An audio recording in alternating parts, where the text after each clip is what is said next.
Assalamualaikum warahmatullahi wabarakatuh. Alhamdulillahirrabbilalamin wa syukurillah wa limatillah la khawla wa la quwata illa billahil aliyil azim. Rabbi shrahli sadri wa yassirli amri wahlul 'uqdatam min lisani yafqahu qawli.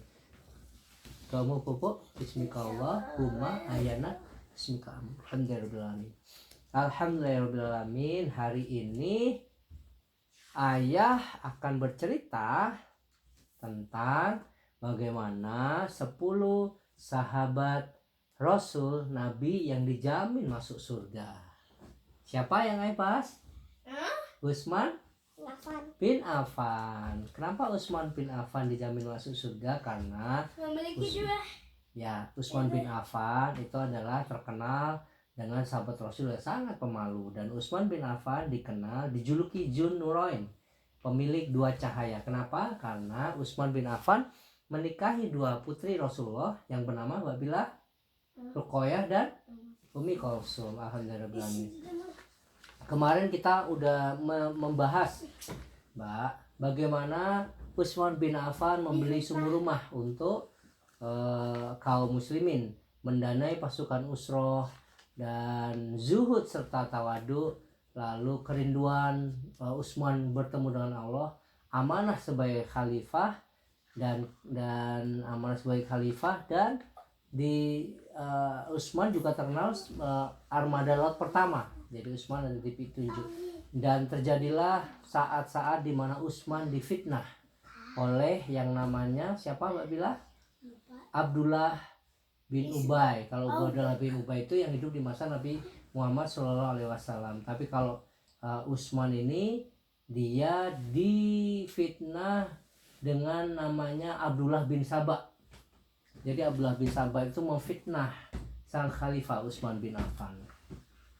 Malam ini ayah akan membahas bagaimana Utsman menyangkal fitnah itu, fitnah yang diberikan oleh Yahudi, yaitu siapa Mbak?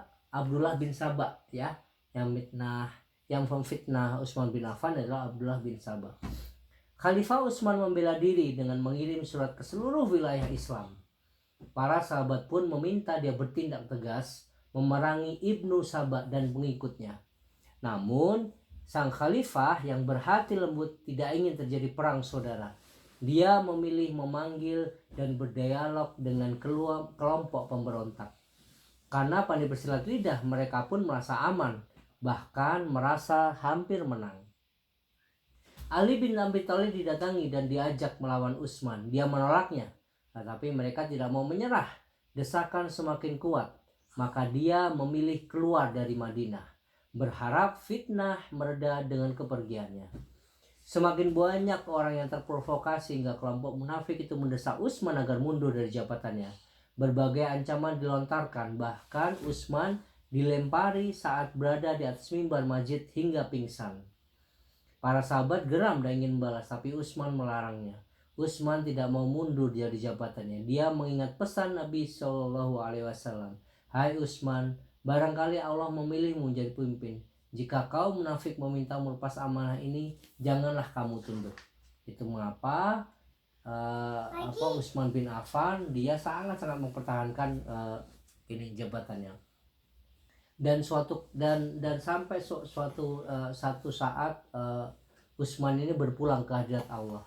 Kondisi Madinah memanas, dan para pemberontak yang didukung massa mulai mengepung rumah Utsman selama 40 hari. Para sahabat hanya bisa berjaga di luar rumah. Mereka tetap dilarang mengangkat senjata. Saat itu Ali dan kedua putranya Hasan dan Husain menjadi pelindung sang khalifah. Alhasil para pemberontak tidak berani masuk. Walau dikepung, khalifah tetap sholat tahajud seperti biasa. Dia juga membaca Al-Quran dan memohon ampun kepada Allah. Suatu malam Abu Hurairah membangunkannya untuk sahur sebelum tidur. Utsman memang berpesan demikian. Semoga Allah merahmatimu, ujar Utsman seraya mengusap keningnya. Ketahuilah wahai sahabatku, tadi aku bermimpi bertemu Rasulullah.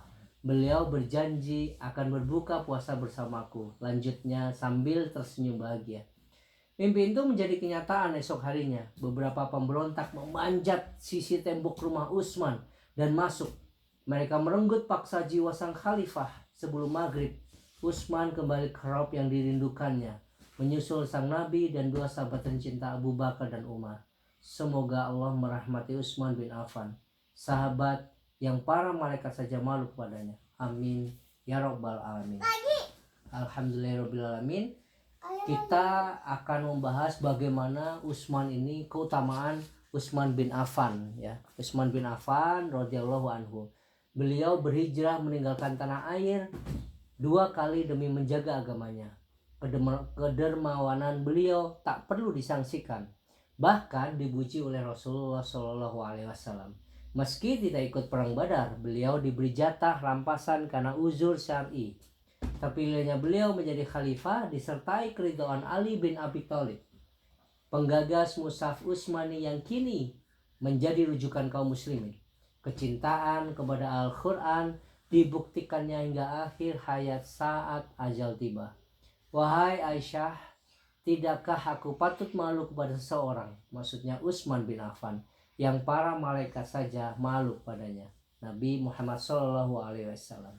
Alhamdulillahirobbilalamin. Kita udah selesai gantian. Kita udah selesai membahas bagaimana salah satu sahabat Rasul yang dijamin masuk surga, yaitu Utsman bin Affan. Alhamdulillahirobbilalamin. Shadaqallahul adzim. Kita baca doa kafaratul majelis. Subhanakallahumma wa bihamdika asyhadu alla ilaha illa anta astaghfiruka wa atubu ilaik. Assalamualaikum warahmatullahi wabarakatuh.